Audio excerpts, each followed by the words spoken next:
जब हुजूर सल्लल्लाहु अलैहि वसल्लम की विलादत हुई, ए अब्दुल मुतलब, आपके घर पोता पैदा हुआ है। क्या अब्दुल्ला का बेटा? आज मेरे घर खुशियों का चिराग रोशन हुआ है। ये दिन मेरे लिए बड़ी खुशी लेकर आया है।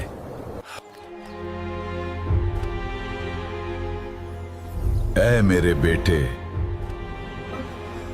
तू मेरे अब्दुल्लाह की जिंदा निशानी है। जब नबी पाक सल्लल्लाहु अलैहि वसल्लम की विलादत हुई, वो रात आम नहीं थी। जमीन बदल रही थी।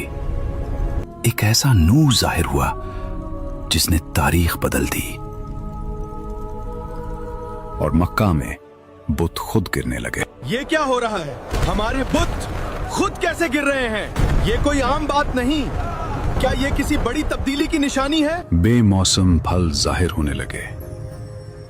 दरख्तों ने ऐसे फल दिए जो पहले कभी ना देखे गए। ये कैसे मुमकिन है? अभी तो दरख्त खाली थे। ये जरूर कोई निशानी है। फिर दादा अब्दुल मुत्तलिब उस मुबारक बच्चे को अपने हाथों में लेकर हरम काबा की तरफ रवाना हुए। हर कदम के साथ दिल में अजीब सी खुशी और अजमत का एहसास था। लोगों, मैं इस बच्चे का नाम मोहम्मद रखता हूँ। इसका नाम आसमानों में भी सराहा जाए और जमीन पर भी। और जैसे ही ये अजीम खबर मक्का की गलियों में एक अजीब बेचैनी तौड़ गई, एक लौंडी तेजी से सांस फूलती हुई अबू लहब के घर की तरफ भागी। इसके दिल में खुशी भी थी, हैरत भी, क्योंकि आज एक ऐसा बच्चा पैदा हुआ था जिसकी रोशनी पूरी दुनिया बदलने वाली थी। ऐ मेरे आका, सुने सुने, एक बड़ी खबर है। क्या हुआ? क्यों इस कदर घबरा रही हो? आपके भाई अब्दुल्ला के घर एक बेटा पैदा हुआ है। क्या कहा? बेटा? जी हाँ, एक नूर वाला बच्चा। ये सुनकर अबू लहब के चेहरे पर खुशी छा गई, और इस खुशी में उसने अपनी लौंडी को आजाद कर दिया। लेकिन वक्त गुजरने के साथ वही अबू लहब उस नूर के सबसे बड़े दुश्मनों में शामिल हो गया। हजरत आमिना के बाद सबसे पहले जिस हस्ती ने आपको अपनी आगोश में लिया और दूध पिलाया, वो अबू लहब की लौंडी सुवैबा थी। उस वक्त उनकी गोद में एक और बच्चा भी था जिसका नाम मसरूह था। सुवैबा ने निहायत मोहब्बत और शफकत के साथ उस मुबारक बच्चे की परवरिश की, और यूं ये निस्बत हमेशा के लिए तारीख का हिस्सा बन गई। यही नहीं, उन्होंने उससे पहले हजरत हमजा रजी अल्लाह अन्हु को भी दूध पिलाया था, और बाद में हजरत अबू सलमा रजी अल्लाह अन्हु को भी अपनी आगोश में लिया।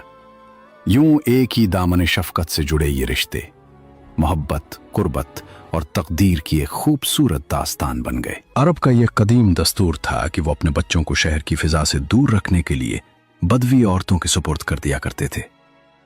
वो बचपन ही से खालिस अरबी जबान सीख सकें।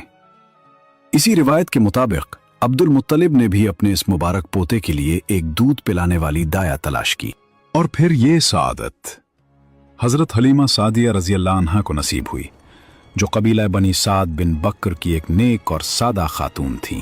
इनके शौहर हारिस बिन अब्दुल उज़ा थे, और वो भी उसी कबीले से ताल्लुक रखते थे।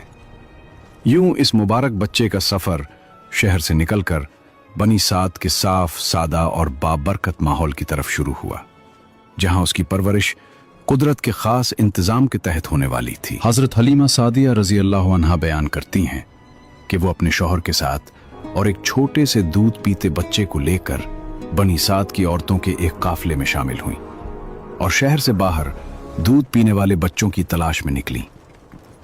ये कहत साली के दिन थे।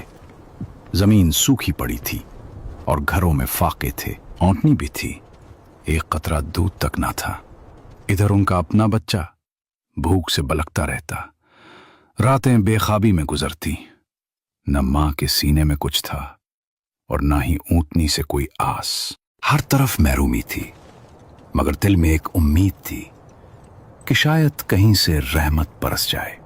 जब वो अपनी गधी पर सवार होकर चलें तो उसकी कमजोरी और दबलेपन की वजह से उसकी रफ्तार इतनी सुस्त थी कि पूरा काफिला परेशान हो गया, मगर वो हिम्मत ना हारे, और इसी हालत में आखिरकार मक्का पहुंच गई, जहां उनकी जिंदगी का रुख हमेशा के लिए बदलने वाला था। फिर हम में से कोई औरत ऐसी नहीं थी जिस पर रसूलुल्लाह सल्लल्लाहु अलैहि वसल्लम को पेश ना किया गया, मगर जैसे ही बताया जाता कि ये बच्चा यतीम है तो वो खामोशी से इनकार कर देती, क्योंकि उनके दिल में एक उम्मीद होती थी कि बच्चे के वालिद से कुछ सिला मिलेगा, कुछ अतिया, कुछ मदद।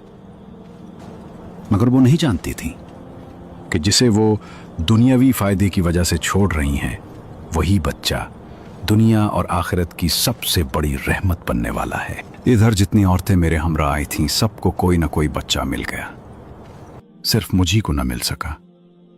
जब वापसी की बारी आई तो मैंने अपने शौहर से कहा, खुदा की कसम, मुझे अच्छा नहीं लगता कि मेरी सारी सहेलियां तो बच्चे ले लेकर जाएं और तन्हा मैं कोई बच्चा लिए बगैर वापस जाऊं।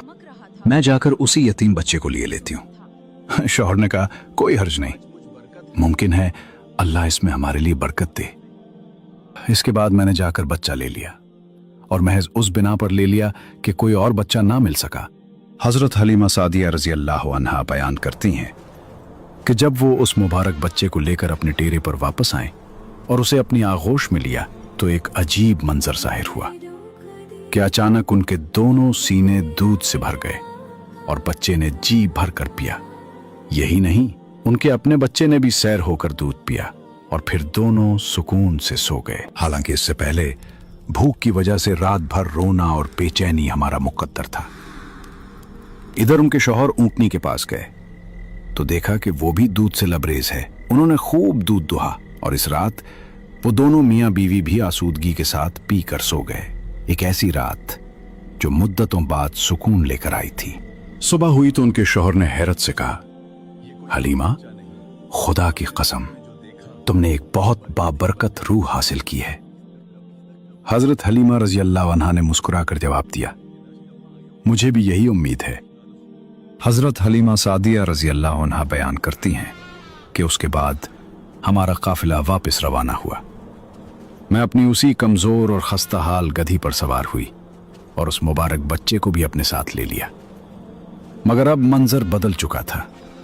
वही गधी जो पहले सुस्त और कमजोर थी, अचानक ऐसी तेज हो गई कि पूरे काफिले को पीछे छोड़ती हुई आगे निकल गई। कोई जानवर उसका साथ ना दे सका। ये देखकर मेरी सहेलियां हैरान रह गईं और पुकार उठी, ए अबू जुवैब की बेटी, ये क्या हो रहा है?